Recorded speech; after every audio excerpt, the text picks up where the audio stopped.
5000 साल पहले भगवान श्री कृष्ण ने मनुष्य की बर्बादी के 3 ही कारण बताए थे।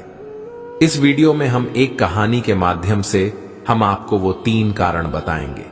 तो चलिए देखते हैं कि वो कौन से 3 कारण हैं जिन्हें करके व्यक्ति बर्बाद हो जाता है, और कहीं आप भी तो नहीं कर रहे ये 3 गलतियां। चलिए शुरू करते हैं। प्राचीन काल में एक नगर के पास के एक जंगल में एक सन्यासी रहते थे। संसार के तमाम आकर्षणों से दूर होकर उसने कई वर्षों की तपस्या से अपनी शक्तियों को जागरूक किया था। वह लोगों की हर समस्याओं का समाधान करता था। धीरे धीरे वह मशहूर होने लगे और यह बात राजा को पता चली। राजा ने सन्यासी से मिलने का फैसला किया और वह सन्यासी से मिले। राजा सन्यासी के बातों से बहुत प्रभावित हुए और उन्हें अपने राज्य में चलने तथा महल में रहने का आग्रह किया। सन्यासी मान गए और राजा के साथ उनके महल में रहने लगे। कुछ साल तक सन्यासी वहीं रहे। एक दिन राजा और रानी को पड़ोस के राज्य में गया था। उन्होंने एक नौकर को सन्यासी के भोजन आदि की जिम्मेदारी देकर निकल गए। एक दिन नौकर बीमार पड़ गया और आया ही नहीं। सन्यासी को खाना खिलाने वाला कोई नहीं था।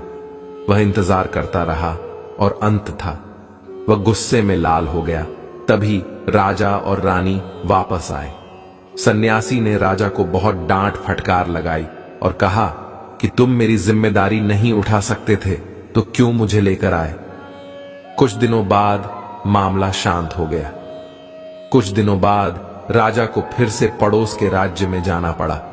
इस बार राजा ने अकेले जाने का फैसला किया और रानी को कड़े निर्देशों के साथ सन्यासी के सेवा के लिए रख दिया। रानी रोज समय पर सन्यासी को खाना भेज देती थी। एक दिन रानी खाना भेजना भूल गई और वह नहाने चली गई। सन्यासी को खाना नहीं मिला तो सन्यासी ने काफी इंतजार के बाद महल में जाने का फैसला किया। मित्रों, वीडियो आगे देखने से पहले अगर आपने अभी तक लाइक नहीं किया है तो जरूर करें। अगर आप श्री कृष्ण के भक्त हैं तो अनादर ना करें। अभी इस पेज को फॉलो करके वीडियो को लाइक जरूर करें और कमेंट में जय श्री कृष्ण अवश्य लिखें। सन्यासी महल में गया और उसकी नजर रानी पर पड़ी। रानी की सुंदरता सन्यासी के मन में घर कर गई। रानी के अद्भुत रूप को देखकर सन्यासी उसे भुला नहीं पा रहा था। उसने खाना पीना छोड़ दिया और कुछ दिन तक ऐसे ही पड़ा रहा। कुछ दिनों बाद राजा वापस लौटे और सन्यासी से मिलने गए। राजा ने कहा, क्या बात है, आप बहुत कमजोर हो गए हैं, क्या मुझसे और कोई भूल हो गई है। तो सन्यासी ने कहा कि नहीं, मैं आपकी रानी की अद्भुत सुंदरता की मोह में डेच गया हूं और मैं उसे भुला नहीं पा रहा हूं और अब मैं रानी के बिना जिंदा नहीं रह सकता। राजा ने कहा, यही बात है ना, मेरे साथ महल में चलिए, मैं आपको रानी को दे दूंगा। राजा सन्यासी को लेकर महल में गए। राजा ने रानी से कहा कि सन्यासी आपकी सुंदरता के दीवाने हो चुके हैं और बहुत कमजोर पड़ चुके हैं और मैं किसी ज्ञानी व्यक्ति की हत्या का पाप अपने सिर नहीं लेना चाहता। क्या आप सन्यासी की मदद करना चाहेंगे? रानी ने कहा, मैं समझ गई क्या करना है। और राजा ने रानी को सन्यासी को सौंप दिया। सन्यासी रानी को लेकर अपनी कुटिया में जाने लगे। रानी ने कहा कि हमें रहने के लिए एक घर चाहिए। सन्यासी ने राजा से कहा कि हमें रहने के लिए एक घर चाहिए। राजा ने उनके लिए तुरंत एक घर उपलब्ध करवाया। सन्यासी रानी को लेकर घर गया। रानी ने कहा, यह घर तो बहुत गंदा है, इसे साफ करवाइए। सन्यासी राजा से कहकर घर को साफ करवाया। राजा के हुक्म से घर को साफ करवा दिया गया। फिर नहा धोकर रानी बिस्तर पर बैठ गई और सन्यासी भी रानी के पास आ गया। रानी ने कहा, क्या आप जानते नहीं कि आप कौन थे और आज आप क्या बन गए हैं? आप एक महान सन्यासी थे जिनके आगे राजा भी झुककर प्रणाम करते थे और आज वासना के कारण आप मेरे गुलाम हो गए हैं। यह सुनकर सन्यासी को महसूस हुआ कि वह तो एक सन्यासी था जो सारी सुख सुविधाओं को छोड़कर शांति की तलाश में जंगलों में चला गया था। फिर सन्यासी ने राजा को बुलाया और रानी को उनको सौंप दिया और कहा, यह राजन, आज मैं आपको मनुष्य के बर्बादी के जो 3 कारण बताऊंगा। जिनको यदि व्यक्ति ना करे तो वह सबसे सुखी रहेगा और व्यक्ति बर्बाद नहीं होगा।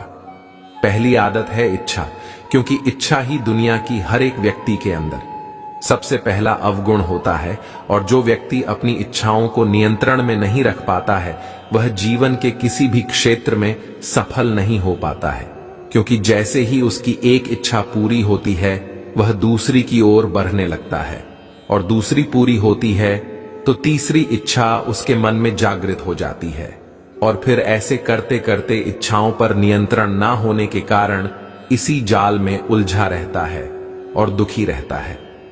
इसीलिए राजन, जब हम इच्छाओं पर नियंत्रण लेते हैं तो हम हमारे मन पर भी नियंत्रण का लेते हैं, और जब हमारा मन हमारे बस में होता है तो हमें सुखी प्राप्ति होती है। फिर जो हम चाहते हैं वही हमारे साथ होता है। दूसरी आदत है वासना का जन्म। हमारे मन में उठने वाली इच्छाओं से होता है। जिस प्रकार इच्छा का कोई अंत नहीं होता और मनुष्य वासना के जाल में फंसता ही चला जाता है। वासना के वशीभूत होकर मनुष्य को कुछ भी नजर नहीं आता है। आज तक जितनी भी लड़ाइयां हुई हैं उनका सबसे बड़ा कारण स्त्री को पाने की इच्छा ही रही है। स्त्री के प्रेम में वशीभूत होकर राजा महाराजाओं ने आज से पहले बहुत सारे युद्ध किए हैं। रावण इस संसार का सबसे बुद्धिमान व्यक्ति था, लेकिन उसने भी माता सीता की सुंदरता में आकर अपना सब कुछ बर्बाद कर लिया। उसकी मृत्यु का कारण एक स्त्री ही बनी थी।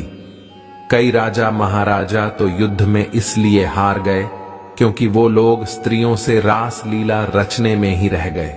ईश्वर ने तो स्त्री की उत्पत्ति संसार को बढ़ाने के लिए की है, लेकिन आजकल लोगों ने इसे अपनी वासना का शिकार बना लिया है, अपने मनोरंजन का साधन समझने लगे हैं, और जब उन्हें अपना यह मनोरंजन नहीं मिलता तो वो पागल हो जाते हैं और ना जाने क्या क्या कर बैठते हैं। इसीलिए ही राजन, जितना हो सके उतना वासना से दूर रहना चाहिए।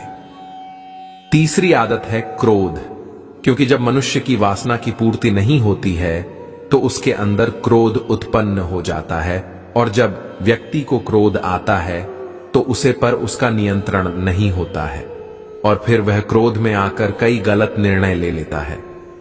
वो दूसरों को भला बुरा कह देता है, गालियां देता है, और जब उनका क्रोध शांत होता है तो उन्हें अपनी गलती का एहसास हो जाता है, लेकिन तब तक तो सब कुछ बर्बाद हो चुका होता है। क्रोध के कारण मनुष्य के कई बने बनाए काम भी बिगड़ जाते हैं। जब मनुष्य के भीतर क्रोध उत्पन्न होता है तो वो अंदर से बहुत कमजोर हो जाता है, और एक कमजोर मनुष्य कुछ भी नहीं कर सकता है, उसे कभी भी सफलता हासिल नहीं हो सकती। क्रोध हमारे भीतर तनाव को उत्पन्न करता है, और अगर एक बार हम तनाव में चले गए तो हमारा पूरा जीवन बर्बाद हो जाता है। दर्शक बंधु, ये वीडियो यदि पसंद आया हो तो वीडियो को लाइक करना ना भूले और पेज को फॉलो जरूर करें। मिलते हैं एक अगली वीडियो में नई चर्चा के साथ। आप सभी का बहुत बहुत धन्यवाद। जय श्री